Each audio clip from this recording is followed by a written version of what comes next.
Ito puno oh. Ayan, puno. Grabe. Grabe sludge yan. Matinding linisan na naman to.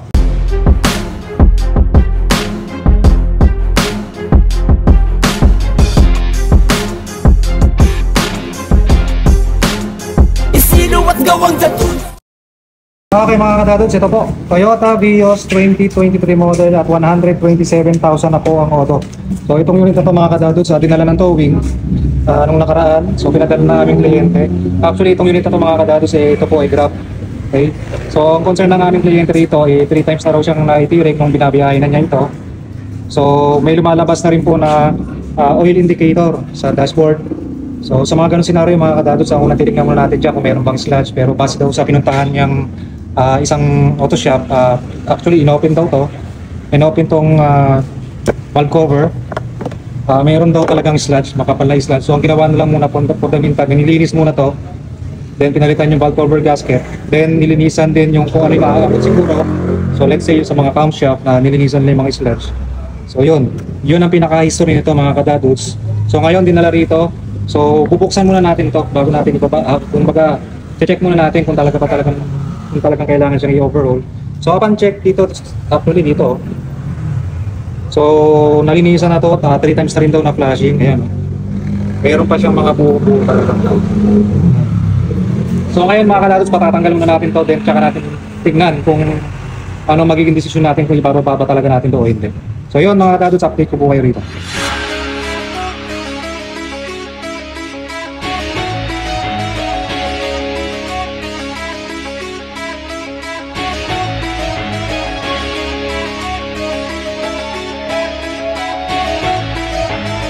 Okay mga kadadods, so yan, natanggal na po natin yung mga nasa ibabaw, yung ignition coil nya, then also yung battery at saka yung airbox.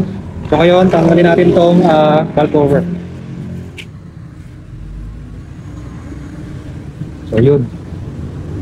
So ito, tulad na sabi ko kanina mga kadadods, ito nanggaling na po ito sa isang auto shop. So ang ginawa ng nila rito is nalinisan na to, then pinalitan na rin tong gasket. So ito, kung mapapansin nyo mga kadadods, ayun, sunog talaga siya. Yan. Actually ito mga kadadods, 3 times itong na-flashing. Yan. So ngayon mga kadadods, ito ipapababa na natin to para makita rin talaga natin yung talagang dumi niya. Actually nandoon talaga sa ilalim yan. Tingnan natin kung gaano siya kakapal. Yan, sunog na sunog oh. Yan. So yun mga kadadods, update ko po kayo rito.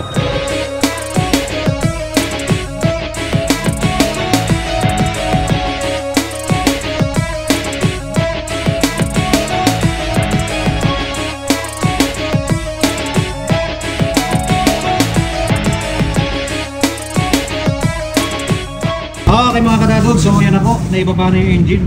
And ito yung kanyang engine bay. Yan. So ito mga kadadods, papalinis natin to. Actually ganyan naman ang standard namin. Once na binaba namin yung engine, automatic yan, nililinis namin yung mga yan.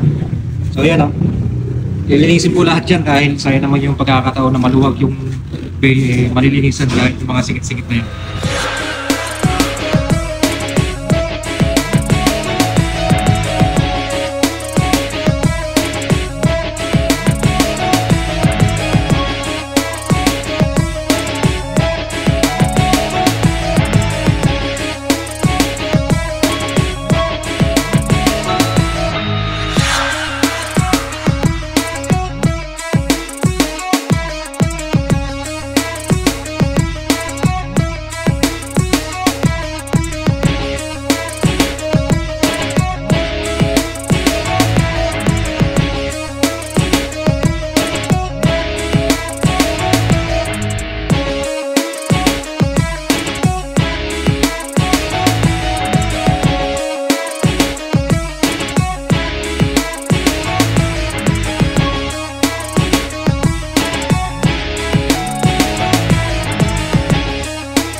Okay mga kadadod, so yan, natanggal na natin yung oil pan.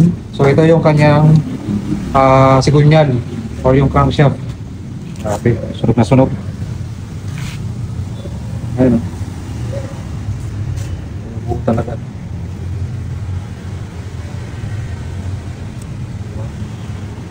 Panay butas eh. Ayan. Tapos itong mga ano, hindi na makita. Ayan pa ba? Ayan ito nasa para mapakita natin yung bolt. Kasi hindi na makita.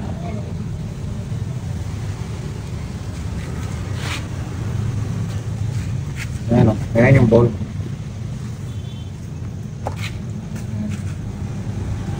So matinding dinasan to.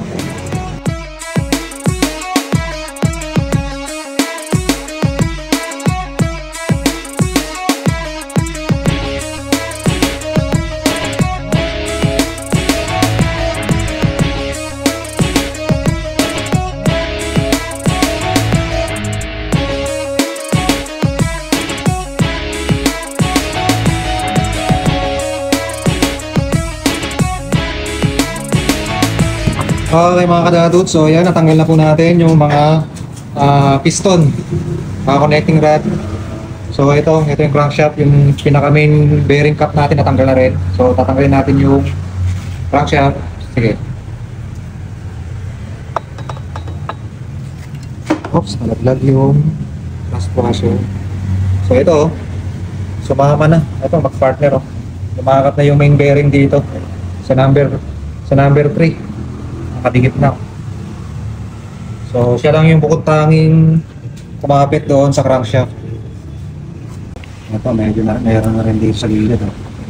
Then ito puno oh.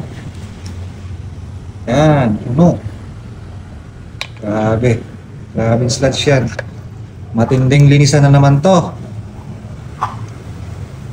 Then ito, ayan oh, punong-puno.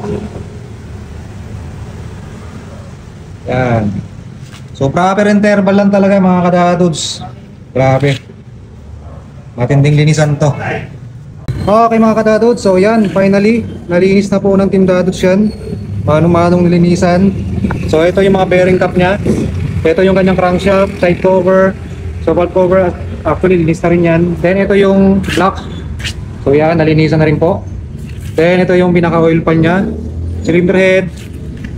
So ito, linis na lahat yan mga kadadods, pati itong mga piston, connecting rod. Then ito yung kakabit natin, yung rear crankshaft oil seal nya. Yan, original naman. Then yung kanyang piston ring, original din. Then tayo na brand ng main bearing at saka connecting rod bearing. So yun, assemble na po kami.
Okay mga kadadod, so ito na po.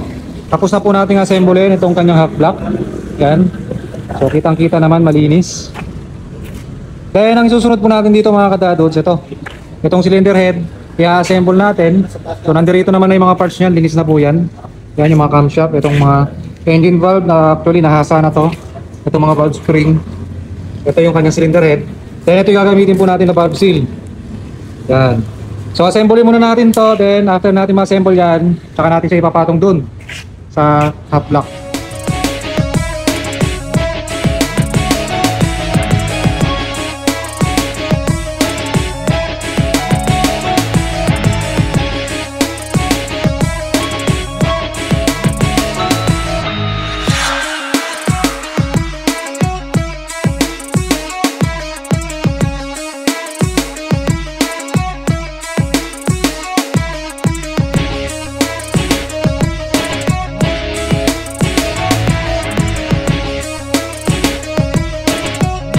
Okay mga kadadod, so yan. Natapos na po natin ilagay yung kanyang mga engine valve. Yan.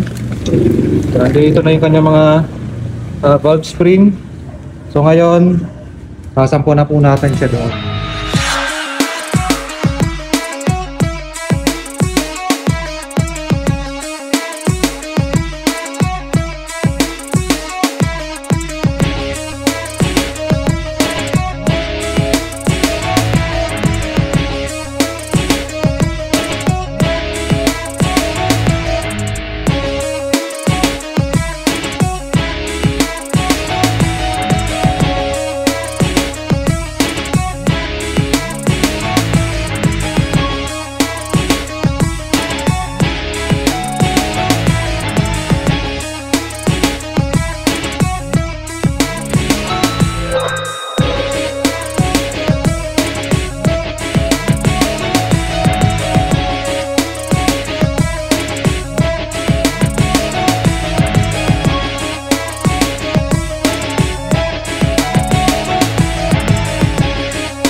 Okay mga kadadod, so yan na po. Tapos na po natin assemblein yung kanyang engine.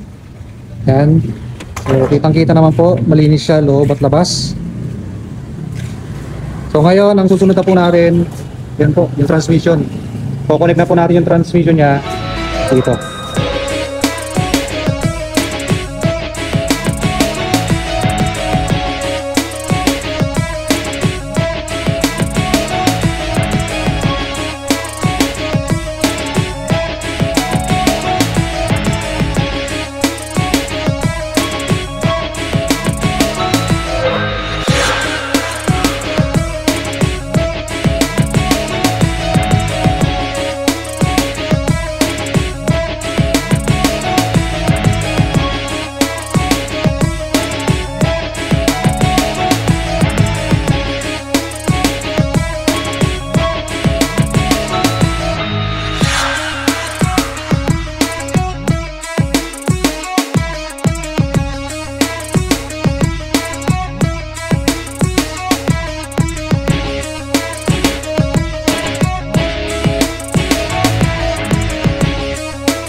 mga kadadod, so yan, na-install na po lahat. So kasama na po yan, nilinisan na rin po lahat yan. So sa ngayon, for the meantime, multi-grade lang muna nilagay namin dito.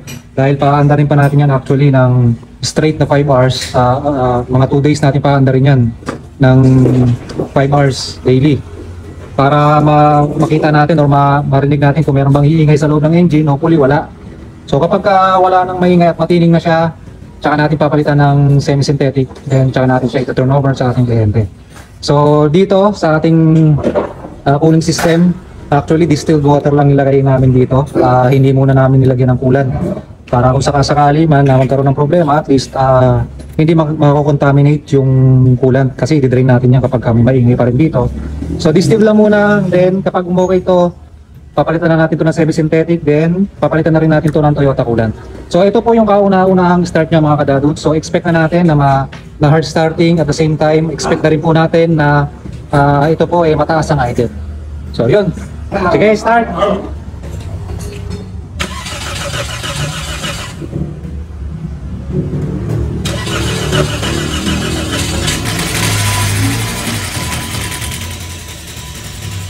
Start.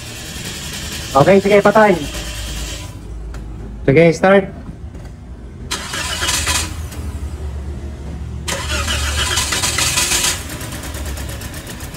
May bago pa. Sige, start lang tapos konting gas.